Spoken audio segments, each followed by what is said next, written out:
Hello, Grand Strand. Welcome back to Talking About Food. This is Richard Florzak, the private chef to the stars. Remember, this is the only food commentary on the Grand Strand.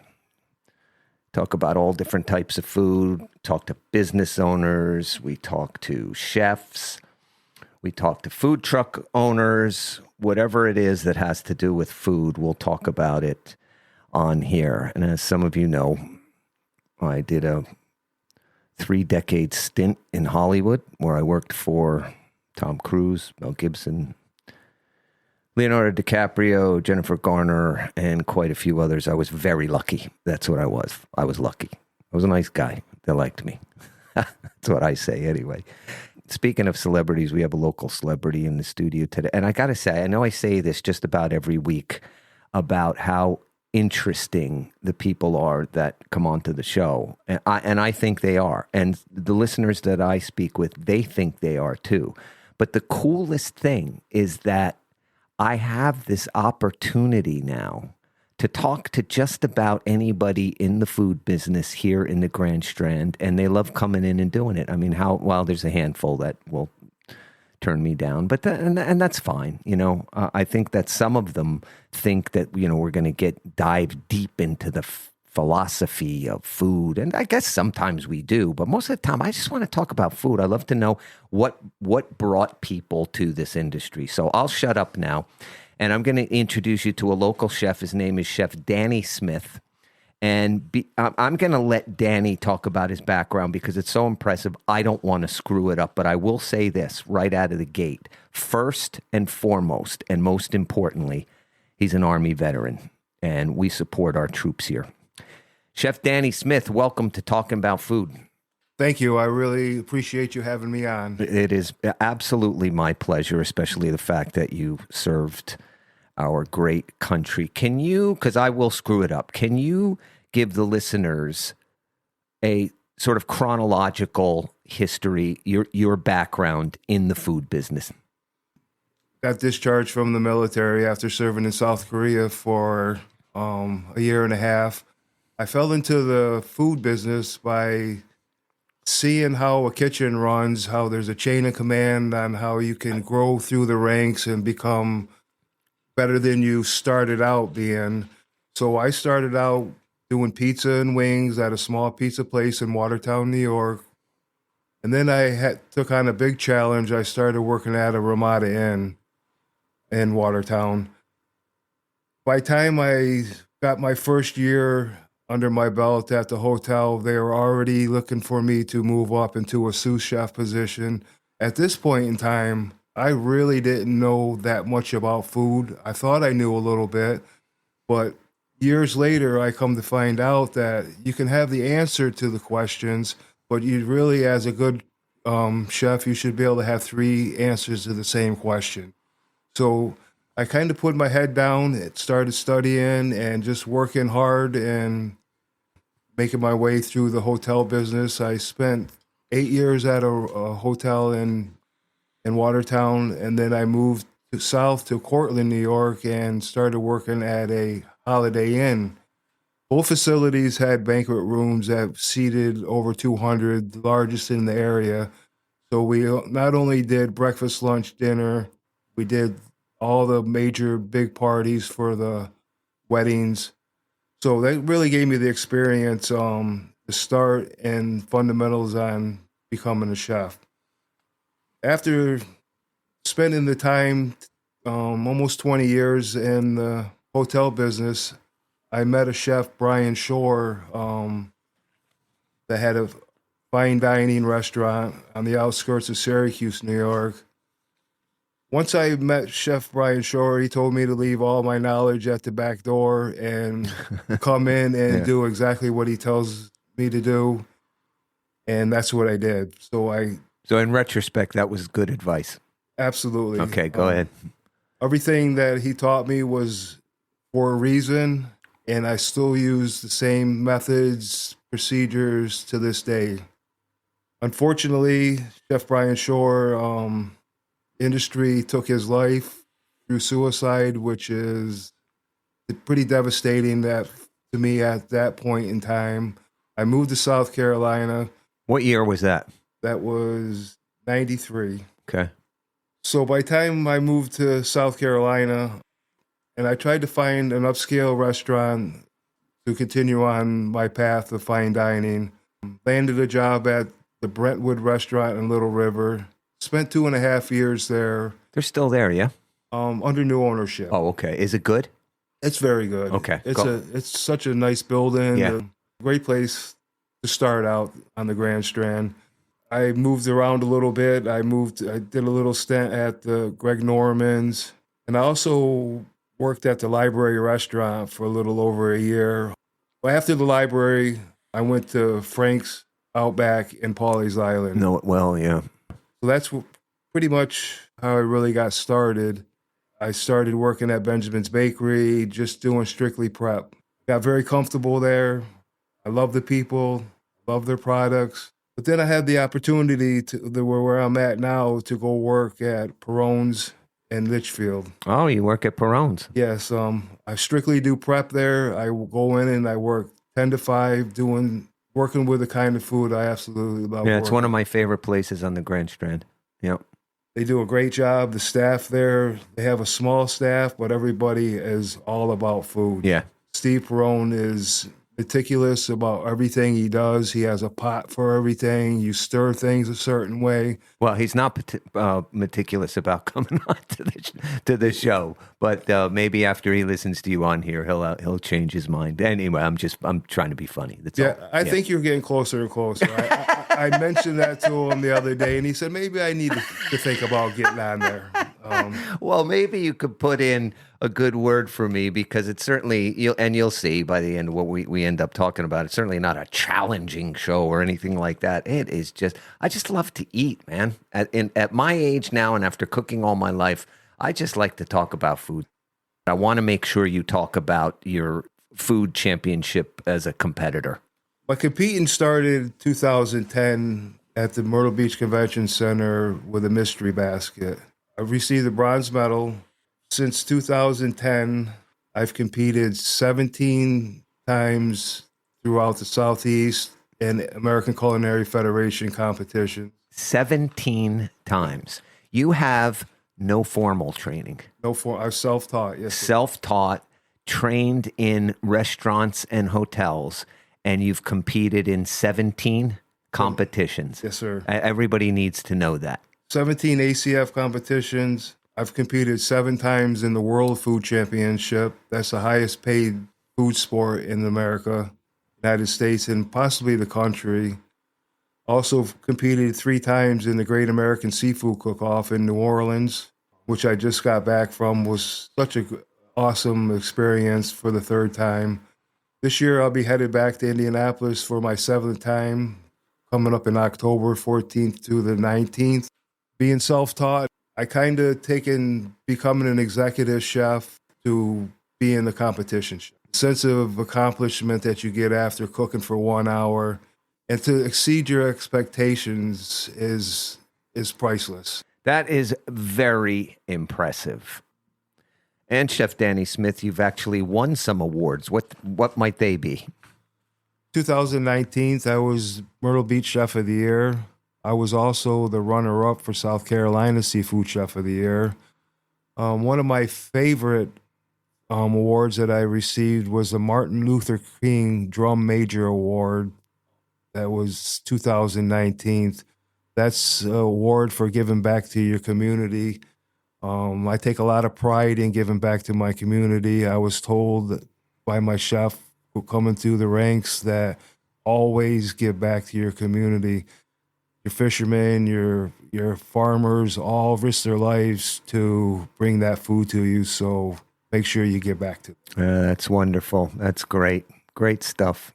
I wanted to also mention that you give back to the community, volunteering, Champion Autism Network, Special Ops Wounded Warrior, JTF Canines for Vets, which I want to talk to you more about that after the show. That's remarkable. And It's a testament to what a decent person you are. This may sound like a dumb question because we live in the seafood capital of South Carolina. Your focus seems to be seafood. Why is that? Because you could have gone in a number of different directions. You could have gone into barbecue. Barbecue is very popular here. Why seafood? That's a great question. Myrtle Beach holds the South Carolina Seafood Challenge along with the ACF competition. That's only open to South Carolina chefs. And to win that, you get a $1,000 round trip ticket for you and your sous chef to the Great American Seafood Cook-Off in New Orleans. So first year that I won that in 19, had to really become a seafood chef, learn how to cut fish. And the way that I did that, I went to Murrells Inlet Seafood with Rick Bowman, and he got me in 24 black sea bass. I sat there and cut them, put them in the case, and he would sell them. I didn't get paid to do that. That was the way that I learned how to cut fish. Yeah, for all you young people out there who just feel like they need to be paid thousands of dollars as soon as they get out of training or whatever, this is a man who was driven by his work and worked for free just to learn more stuff. Wow. So did you take on that challenge just because it was a challenge, or it was a challenge and it was seafood and you love seafood? How did that work? All the above. Challenge, and I love seafood. And to be right here in Murrells Inlet, seafood capital of South Carolina, it doesn't get much better than that. There's not many people can say that they can get the fish that just came in yesterday. Yeah. It was still swimming yesterday or the day before. Yeah. It's one of the things that brought me here. So in these competitions, food often being subjective, right? You could be the most well-trained chef, have all kinds of accolades, but if somebody doesn't like your food, it doesn't really matter if it's done properly. And I'm kind of coming full circle to the judges. And once again, it is not a challenge. It's just a question. When you're in a competition like that, because I've never been in one before, you just have to trust the judges that they know what's good and what isn't. A lot of times the judges, you'll see year after year, you kind of know what they critique you and they tell you what they like and they tell you what they don't like. If you're able to take that constructive criticism and use it the next time that you go in front of them, you kind of earn their respect, and you have to respect the judges also. They have to compete and win in every category to become a judge. So are they chefs? Yes. They are chefs. Have you ever been in a competition where they critiqued you and you thought to yourself, that's BS. I don't know what you're talking about. I think this is terrific. I think the flavor profile is exactly where it's supposed to be. And I do have a story that Winston-Salem, I went up for a bone-in pork loin competition. So I split it and did a double roulade and rolled it and roasted it. Well, unfortunately, I had a German judge that said, if you can't make a roulade better than my grandmother can, then I suggest you don't make that. This is something, and I received the certificate for that day. And to get a certificate at a competition, that's the ultimate slap in the face. Oh, really? Yeah. It's like, thank you for showing up. Oh. You didn't do much. Thanks for showing up. Did you agree with him? I did not. Yeah. I thought the plate looked nice. It was tender. And after that, I remember that if I go in front of a German judge, don't bring a roulade. That's for sure. Yeah. So that's what you learned from that. So you disagreed with him. You thought your roulade was on point. It was worth more than a certificate, I believe.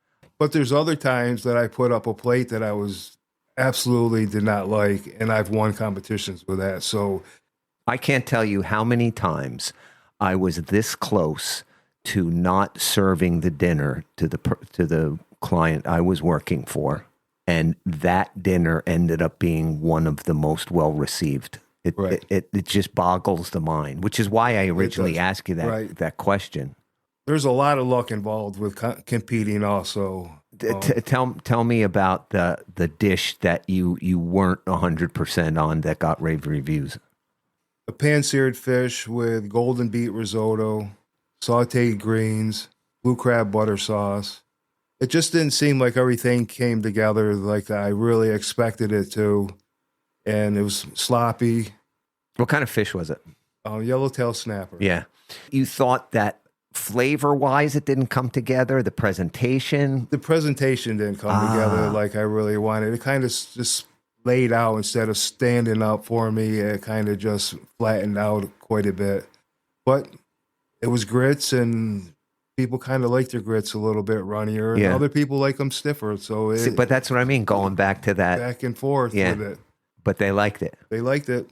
I liked it. That they liked it also. So I was able to win that. And then when they ask you, when they said the beautiful presentation, you're saying thank you. Yes, that's exactly how I wanted it. Right. Yeah. That is hysterical. Do you get intimidated ever working side by side with chefs that have had formal training? I don't feel intimidated by them. By people that have formal education. I look at them as ways of how can they help me? If I take a little piece from everybody that I meet, I ended up with a bag full of knowledge at the end of the day. I've worked for some great chefs at many degrees. Sometimes their work ethic's not there. Yeah. But their knowledge is there. So I enjoy working with people with a lot of knowledge. Yeah, of course. I'm not the kind of person that likes to see other chefs do well, but not as well as them. I like to see everybody do well in our industry. If I can help them do that, I'm more than willing to. But more importantly, I lean on them to teach me. Yeah, that's a great motto.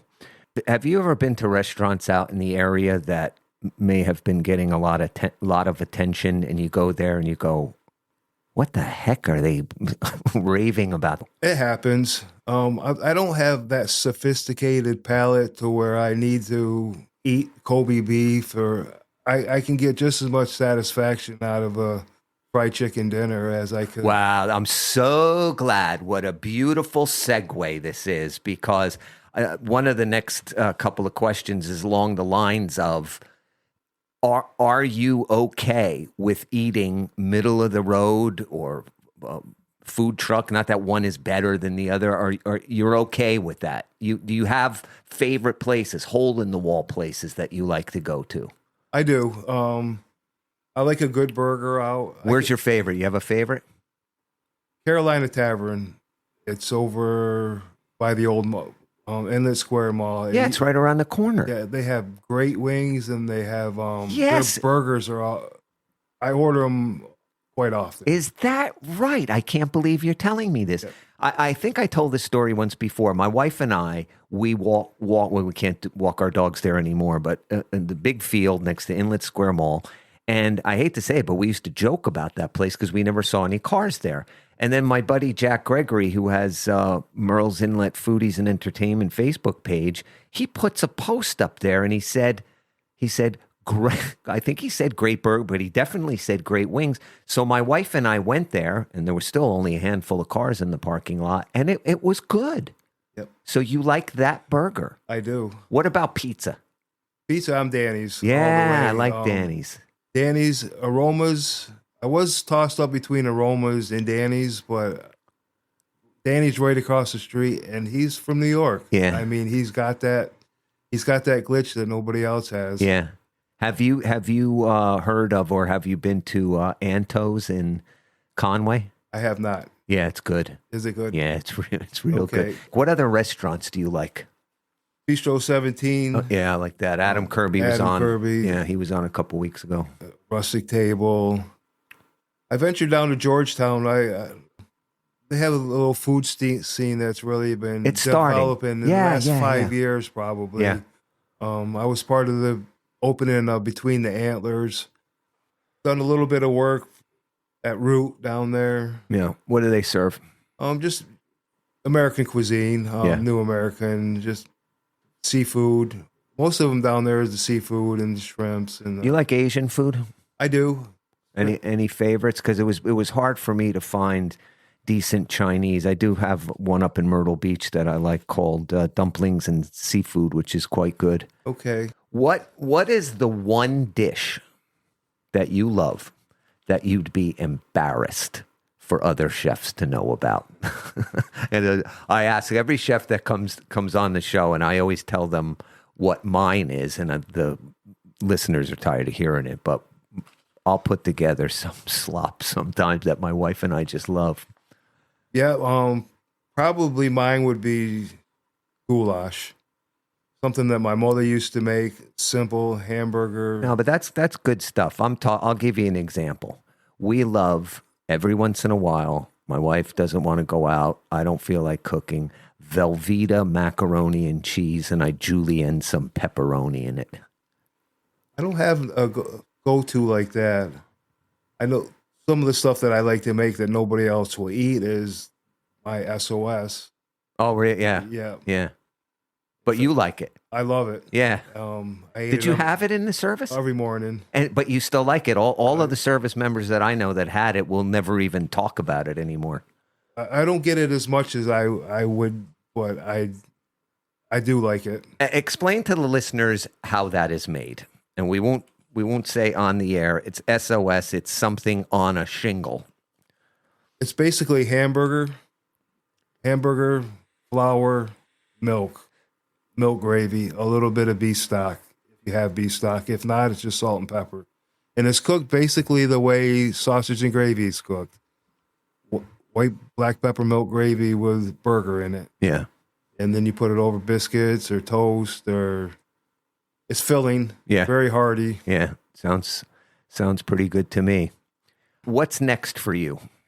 Next for me is continuing doing the prep at Pawleys is a big one on my list. And the World Food Championship is my big next objective. That's getting the dish together. Do you know what it is yet? I do. It's the same one that I've been working on. I won South Carolina with. I went to New Orleans with. It's going to be pan-seared grouper of some species. Yeah. The White House Farms, fennel and sweet corn, rice grits, sauteed beets and greens, and a blue crab butter sauce. I like to use all three. I like fish, shrimp, and crab on my dish. Yeah. It gives them a tour of the Carolina that's clever. Murrells Inlet. Yeah. What else are you actually working on? Still working on my private chef service, All About You Private Fine Dining. All About You Private Fine Dining. This is a concept where I come into your home and prepare a 7-course tasting menu. Started out at 6 o'clock. Normally, we do an hour's worth of past hors d'oeuvres. You sit down at 7. We serve 7 courses. We clean up, and then we go home. Hopefully, we keep your kitchen cleaner than it was when we got there.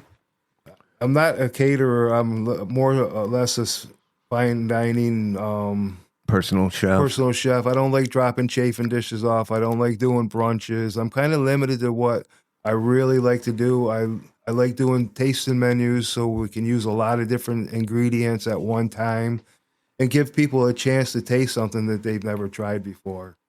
Sounds good to me. Absolutely. That is Chef Danny Smith.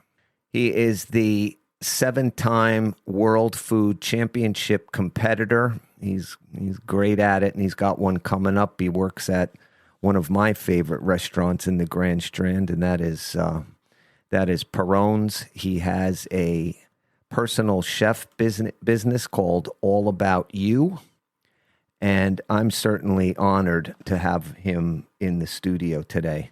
Chef Danny Smith, thanks so much for coming in. My pleasure. And when we come back, going to have in studio the owners of Local Eat, Drink, and Celebrate in Pawleys Island, Peta and John Dabrowski. I had dinner there not too long ago. It's good. Can't wait to talk to them about that. Hang around, folks.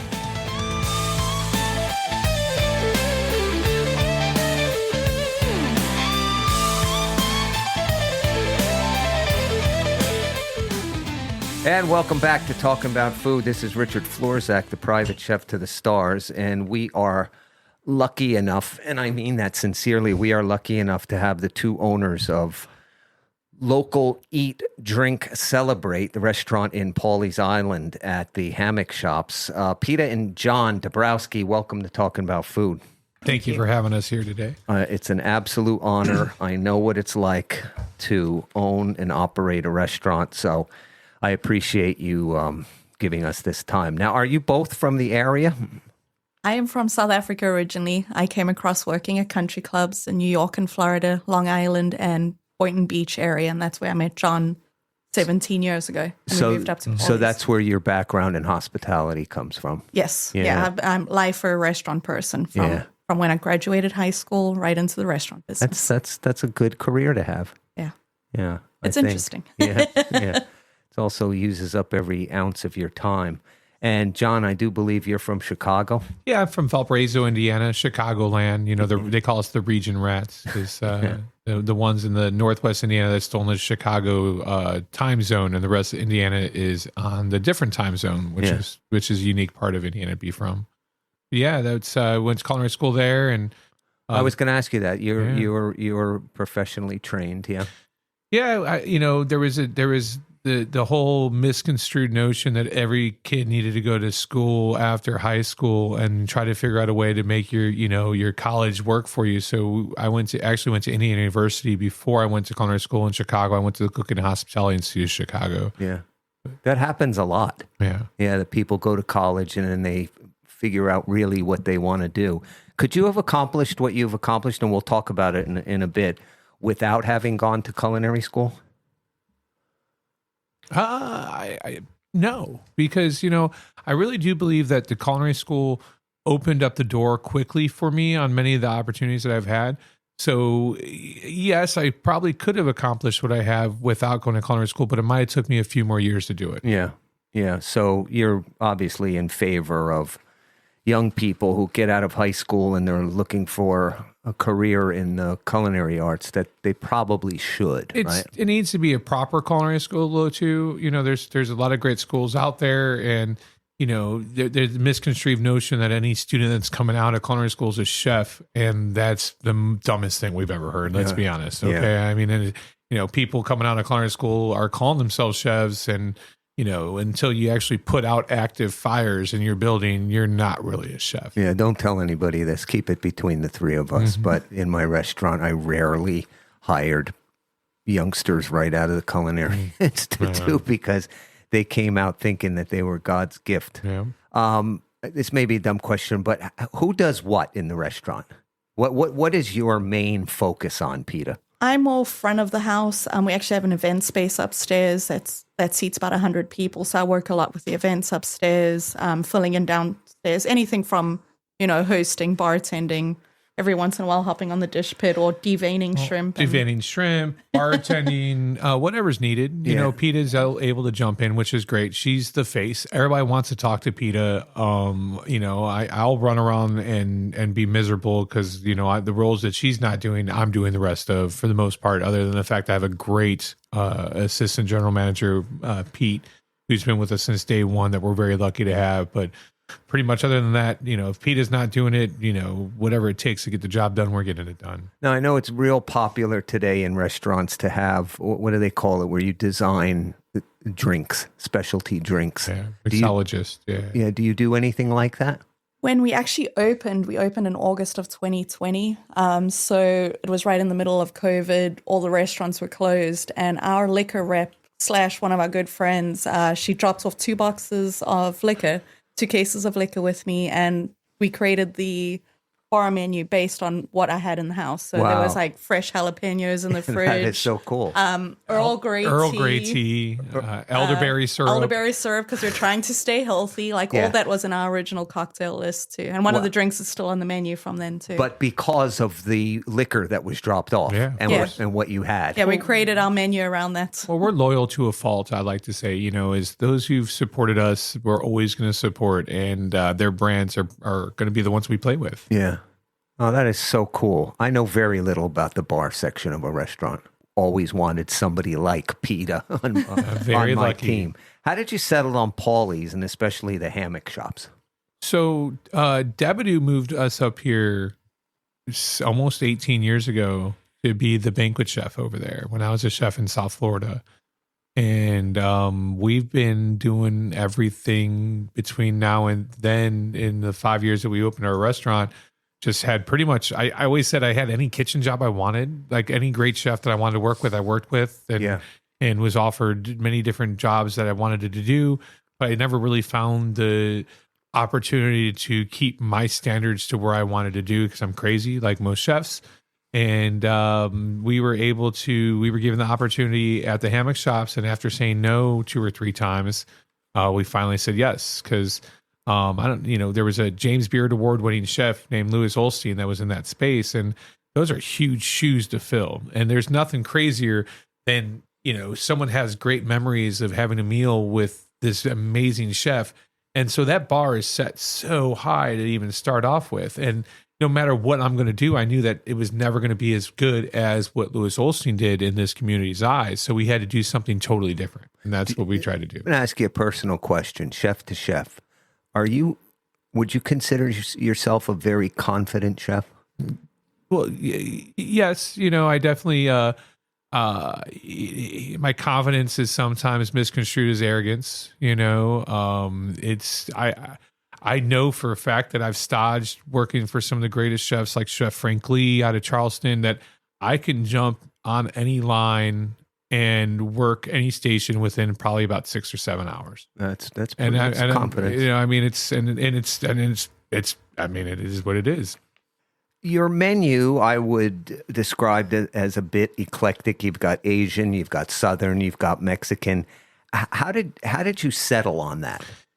Our main goal was to cook food based around my most recent career was in the beer industry, working for New South Brewing. And so I really wanted to be like a gastropub and cook as much as possible with beer. And then we realized, well, what's selling the best? And so within the 5 years that we've been open, we realized that, there's no really good Asian restaurants in Pawleys Island. And our number one selling item is our fried rice, which makes no damn sense. I mean, come on. I mean, I'm a Pollock from outside Chicago making which fried rice. I want to talk about that because I'm a Pollock from New Jersey. Well, you understand my struggles even more than probably.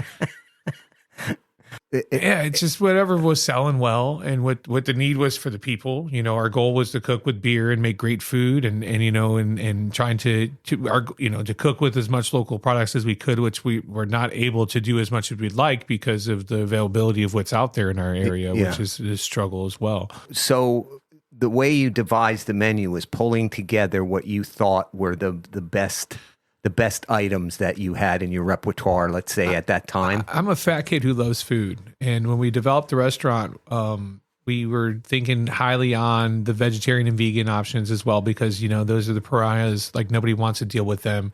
But that in Pawleys Island, like, there was a niche for that. And being brunch 6 days a week, there's a niche for that, So we were trying to figure out how we could be different than every other restaurant in Pawleys Island, but still be comfortable for people to come to. Yeah. Now, Peta, what input did you have in the menu? I honestly didn't have much input in the menu, except for I did push that we needed to have vegan, vegetarian options, because that's what I noticed a need of when people are coming into town and a big house of 20 people, there's one vegan in the group. They're going to find the vegan-friendly restaurants to go dine at. Well, and then they can get their vegan Brewers Bowl at our place, and then the rest of the group gets a bone in New York or Kansas City strip, and then everybody's happy. Yeah, you are people pleasers, that's for sure. I can't tell you how many private chef jobs I went up for and, meet the husband and wife, and they always said the same thing. We like everything. I said, oh, great. They hired me. First day on the job, the husband would say, oh, forgot to mention that our daughter's vegetarian, our son is vegan, and I only eat chicken on Thursdays. So you do. So what would you say? This is more interesting to me than anybody who's listening, but what percentage of your customers order vegetarian or vegan? That's a good question. It honestly, it varies during the time of the year.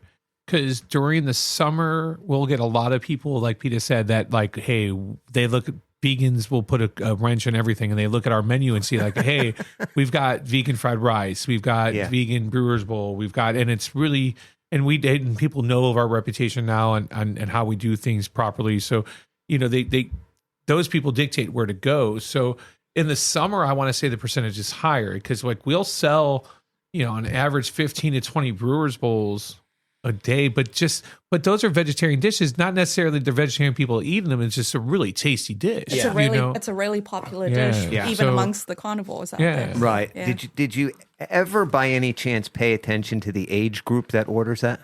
I have our demographics are so wild that it's so wide open. And there's anytime I try to find a rhyme or reason to anything that's going on, there's no way to make sense. It makes no sense. I suspect it's the younger females. You'd be surprised how many of my guy friends come in and buy the Brewers Bowl. Oh, really? It makes no sense. Nothing. Anytime like I said, nothing makes sense. Is the Brewers Bowl the fried rice? No, I do a barley steeped in an ale. That's what I'm. And then I put roasted vegetables in it, and then we can top it with a protein, but we top it with spinach and a vegan green goddess dressing. Gotcha. Because when I was there by myself. My wife was traveling, and I really wish she was there. We're definitely going to go back. But I had the fried rice. Yeah. I thought it was terrific. Yeah, people love it. I make a nice a blessing sauce. I call it. It's got tamari, rice wine vinegar, ginger, my ploy, cilantro, green onion, and I put all that together, and that's how I kind of make the rice to get that flavor to it. Yeah, it's good. Yeah, I had a great time there, even though I was by myself. I was seated in a room. It was in the wintertime. I was seated in a room that had a fireplace. Mm-hmm. It's a really, really cozy place, folks, if you haven't been there. Do you, are there restaurants on the Grand Strand that you like, that you love? Oh, yeah. Well, we're fat kids. I'm a fat kid at heart. My name of my business is Fat Kid Hospitality. Yeah. Well, I'm down 35 pounds in the last... How did you do that? Owning a restaurant and stress. And not eating. Yeah. I just gained all my weight back for probably the 15th time in my life. Yeah, I'm the smallest I've ever been. It's crazy. Is that right? It's crazy. Well, you look good. Yeah, you'll be fine. Well, we love the Chive Blossom. I mean, that is when we go out. PK and Trina. If we had a sister restaurant, I think it would be the Chive Blossom for the most part, and then Habaneros would be the other one. Their family. We actually were lucky enough to travel with the family that owns Habaneros to Daguiado, Mexico, and eat with their family for 9 days. Yeah, that was. Wow. Yeah. What's your favorite, Peta, or a couple of? I mean, habaneros, we're there probably 3-4 times a week. If we're lucky. Wow. Yeah. That says a lot. Yeah, where else? Chive Blossom is obviously up there. Now, they also own the one up here? 707, yeah. Abel and Abel and the whole family, they adopted us as their family. We were at the baptismo of Lupe, or one of her favorite people in the world, Renata. Yeah. And, so it's more of a family thing for us and being feel welcome wherever we go, I'm headed there right after this. Definitely. Get a shorty. You need to get a shorty. What is that? If you like a margarita, it's a Luna's. It's a lot of tequila and a little bit of sour mix. No heartburn. That's. If you had to come up with one type of food that you like, what would it be? Probably Italian food. Yeah. Give me pizza and pasta every day, all day. Yeah. Give me all the carbs. I'm a braised meat person. Yeah. So give me lamb shanks, or give me oxtail, or give me over pizza. Yeah, of course. Yeah. Even Chicago pizza. Cracker crust. Not the deep dish. Go with the cracker crust, the what do they call it, the tavern style. Have you been? Yeah, tavern style. Where did I just hear that for the first time? That's the way. I never called it tavern style when I grew up in that area, but it was. It's a thin cracker crust. Yeah, and it's usually well done cheese, but the sausage is the star with all the fennel. It always is. Yeah. Have you been to Anto's in? I'm friends. I've not been there yet.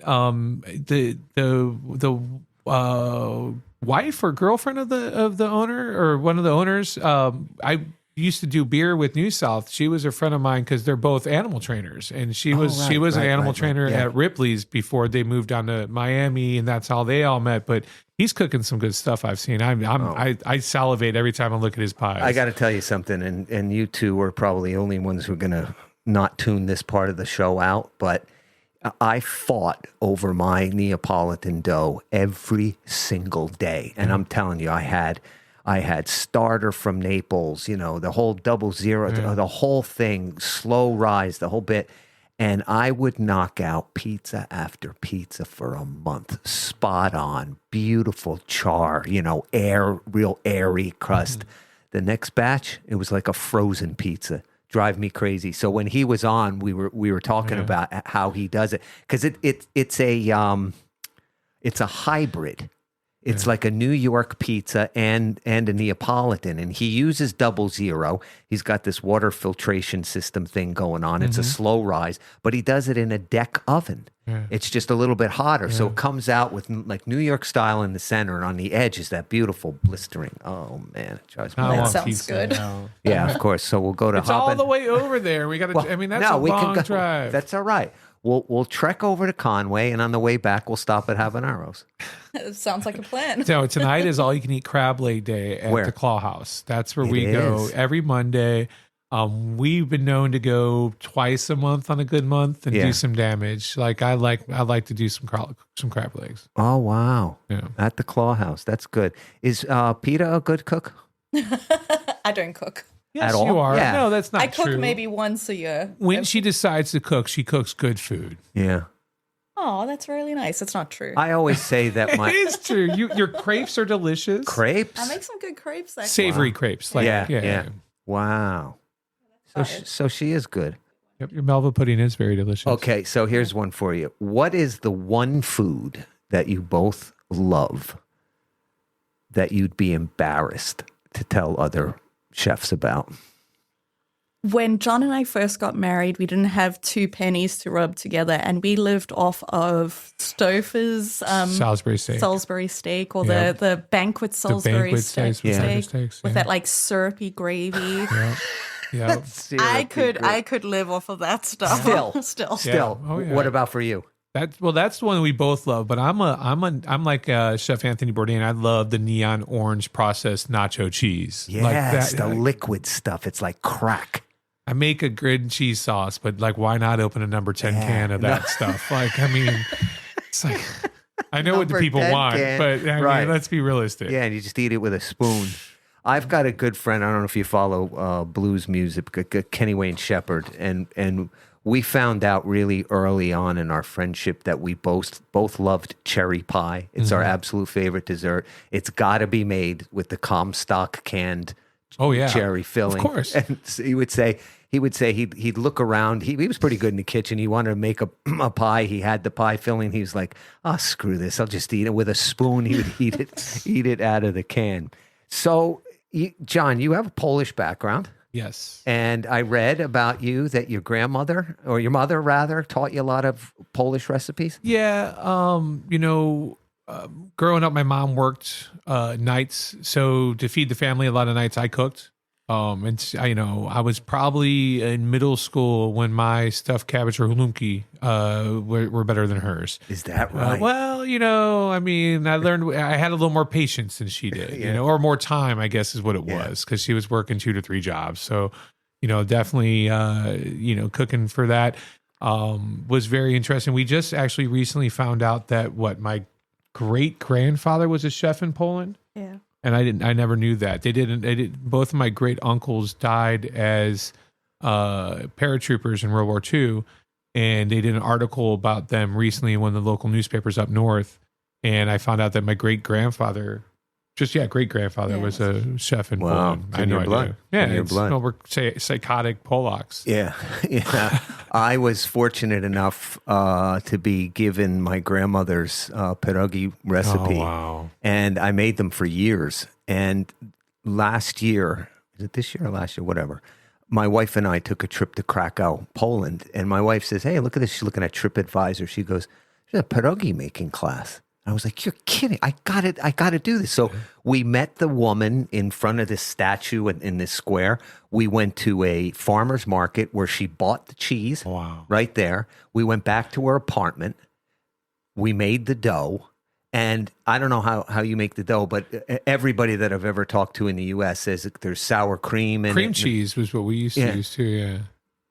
Not in Poland. Oh. Eggs, flour, water, salt. Wow. That's all it was. And it was so fascinating to do something like that. There's actually a Polish restaurant that opened in Myrtle Beach called the Pierogi House. Well, there's that, and then there's also the Albanian-owned Atmosphere. They make I've been there. They make amazing food, and then you've got Pulaski Deli. Yeah, great. Pulaski, they do great food. Where do you too. get your kibasi from? I used to go to Lee's Farmers Market because he brings in really good stuff from Jersey. Yeah. and he brings in, and his pierogies and his frozen sections are good too. Yeah. But yeah.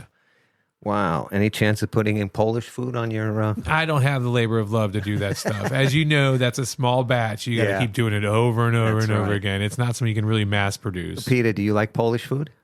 It's the first time I got heartburn was eating Polish food. We traveled up to Indiana for Christmas, and we started off with smoked fish, pierogi. It's sledja and pickled herring. Old style beer. Yeah. And the little hamburgers on the way up. We had White Castle. her first time with White Castle. The Dove Sea. Yeah. And that was my first heartburn. I woke up, I'm like, what is this pain in my chest? Well, the heartburn came from the Polish food and beer. Or the pickled herring. I mean, My God. Wow. Guys, you are terrific. I didn't want to let you go before I gave you a chance to talk about the charities that you're involved in. Very, very impressive. So if you could tell us a little bit about that. That's one of the main reasons why we do what we do, I think, is to give the community a better, situation than we had as in working in the restaurant industry and to give back to the community. So, our number one charity that we do combine with would be South Strand Pride, which is giving scholarships. Actually, Peta, you were on you did some interviews for the scholarships, so you could tell the information better. It's Georgetown County High Schools. It's scholarships for kids, obviously going to college and whatever else, but it's kids who are striving to do good things within their community. Yeah. So we'd interview them and just like really caring, social-minded high school kids that weird. Yeah, can you give us an example of one or two of what impressed you about any specific student? This was a couple of years ago. One of the kids, she was really into just helping with the with All for Paws, with the animal shelters, that sort of thing, and just came across with this confidence that I didn't have when I was that age. Right, having that sort of confidence to go out and just volunteer with all these different organizations and just striving to make their little piece of paradise a little better. Yeah, my wife and I we give a lot to All Four Paws. They're a great organization. Yeah, my wife's trying to put together this bill.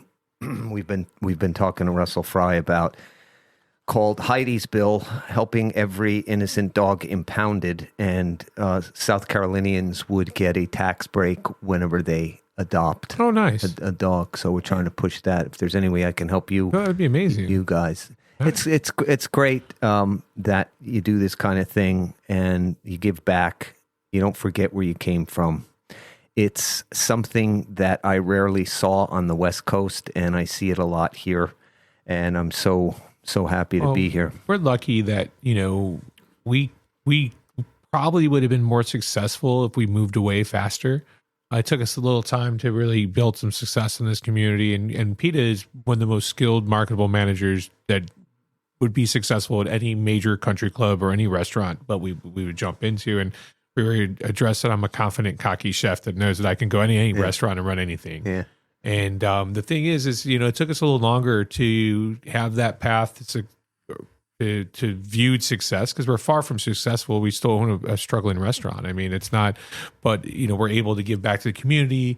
Our employees have a better quality of life than we had when we were employees at other restaurants. Don't get me started. Go ahead. So, that is, that's a big thing for us, is to, we might have $250 in our bank account, until payday, but our employees are living a better life than we had when we were employed for other people. Yeah. How long have you been living and working in the community? This is the longest I've ever lived anywhere other than growing up. So we've been here it'll be June 28th. We'll be here for 18 years. Wow. That's a long time. Do you still feel new? We're almost locals. Yeah. I think once you get through your first hurricane and stuff, you become a local. Yeah. We went through Matthew, had the eye of the storm go over our house, and I feel Peta like that drove around and gave out coffee to all the neighbors. We went to Rustic Table because they had power, and Peta was managing there. So Adam and Ann let her go over there and make coffee. And so we were taking out hot coffee, and you'd be surprised how much hot coffee helps people in a disaster like that. I can't imagine. Yeah, we didn't have power for about a week or so. So that was, I mean, it was a way to promote the restaurant at the time. And also, who doesn't want Irish coffee first thing in the morning? We weren't going to tell you. You're going to do, you want a coffee or do you want Irish coffee? And, hey, I don't think you have to ask. Yeah. It's funny. We've been here 4 years this month, and I still feel brand new. Although, I said before, I grew up in New Jersey, left there when I was 25 to move to Los Angeles, spent 40 years in Los Angeles, and coming here, I still have my New Jersey accent. And every once in a while, my wife and I will be talking to some strangers or whatever, and they'll say, "So where are you from?" And I'll say, "Oh, I'm a creek rat. I was born and raised." And my wife's like, "Shut up! What are you talking?" Peta usually tells people she's from Boston. That's her. Well, I say Joycey. Yeah. Where are you from, Joycey? Yeah. I just put on the accent for tips. Yeah. There you go. Make sure you, if just in case somebody tests you, you love pork roll. Oh, of course I love pork roll. Yeah. Do you know what it is? No idea. Taylor ham. There's the big fight over that.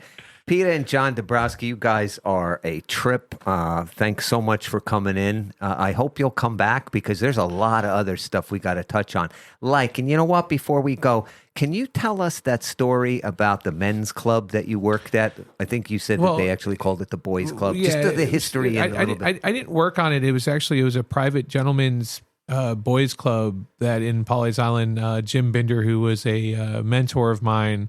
Their family built the Binder Celebratory Park in Pawleys Island. So there's actually a nonprofit in his name. He's an amazing gentleman, but he used to gather the men of the community, and all the local chefs in Pawleys Island would come together and cook for 100 of the men of the community. And it would be a free meal, but it was more of the brotherhood and community, and everybody. As a chef, it was an honor to be invited to this because it was more of the really successful who's who of Pawleys Island men were in this room. And in order to be invited, I actually showed up, and they had a Guerdon, and he had a double lobe of foie ready for me. And he said, "What are you going to do with that?" I'm like, "Well, what I'm going to do with it is I'm going to clean all the veins out, and I'm going to break it up, and I'm going to get some of that Armagnac from behind your bar, and I'm going to sear it in Armagnac, and we're going to have a great little appetizer." How many people is this double lobe for? He's like, 9 of us. The rest of the people will be here in an hour and a half. I'm like, "Are you kidding me?" And then the other chef didn't show up, so I got to cook his scampi as well. So in order to be a chef in this community, it's been really respected for a long time. I fear unlike a lot of communities that I've lived in, that, the locals really do respect the restaurateurs and the chefs in this community as opposed to just viewing them as the help. Wouldn't you agree, Peta? Yeah. Yeah, that's why I asked you about how long you were here, because I often wonder, is there a certain time frame for people like us, well, not more like you than like me, because I don't do it anymore, for you to be accepted into the community as restaurant owners? Well, Peta managed 2 of the best restaurants in Pawleys Island before we opened up the 3. Which ones? I was at Rustic Table in Bistro 270. Yeah. I worked with Adam and Ann for 5 years. Yeah. Both good restaurants. Yeah, great restaurants. Yeah. So, amazing people. People knew who Peta was and how she managed, and she already had her name in the community. And I was between the beer business and late night bartending, but so, we were lucky to get our restaurant, and it's still, people are still coming in for the first time, every day. Wow, that's fascinating stuff. Wow, you guys are terrific. Thanks so much for coming in. That is Peta and John Dabrowski. They are the owners of Local Eat, Drink, and Celebrate. They are at 10880 Ocean Highway in Pawleys Island. Don't miss it. Thanks so much, guys, for coming in. So appreciate it. Thank you. Thank you. Wow, what a packed show we had. We're talking about decades and decades of experience, from Danny Smith, award-winning chef, to Peta Dabrowski from Local Eat, Drink, and Celebrate. She's been in the hospitality business since leaving high school. Her husband, John Dabrowski, executive chef in many, many highly acclaimed restaurants. And they talked about food and about restaurants. And I'm going to list them now. So get yourself a pen and pencil, because I'm going to go down the list. Danny Smith liked El Chepo, Mexican restaurant in Myrtle Beach. He also liked the Brentwood in Little River. Greg Norman's in North Myrtle Beach, the Library in Myrtle Beach, Benjamin's Bakery in Surfside, Frank's Outback in Pawleys Island, Perone's in Pawleys Island, and Carolina Tavern in Murrells Inlet. He likes Danny's Pizzeria, Aroma's Pizzeria he likes. Danny's is in Murrells Inlet. Aroma's, I think they consider that Sockasty maybe. Anto's I talked about in Conway. Bistro 17 in Pawleys Island. Between the Antlers in Georgetown. Also in Georgetown, he likes Root. And I like dumplings and seafood in Myrtle Beach. Peta and John Dabrowski talked about habaneros. They love that Mexican restaurant, both in Pawleys Island and Myrtle Beach. They like Chive Blossom in Pawleys Island and Rustic Table also in Pawleys Island. How's that for a list of restaurants to try out? Certainly got a lot to choose from. I'm very lucky to have them on. So much experience combined. It's just mind-blowing. So check them out. Or, hey, you know what? If you don't want to go out, stay the hell home. I know you guys can handle it because I know that you are your family's private chef. Thanks for listening, folks.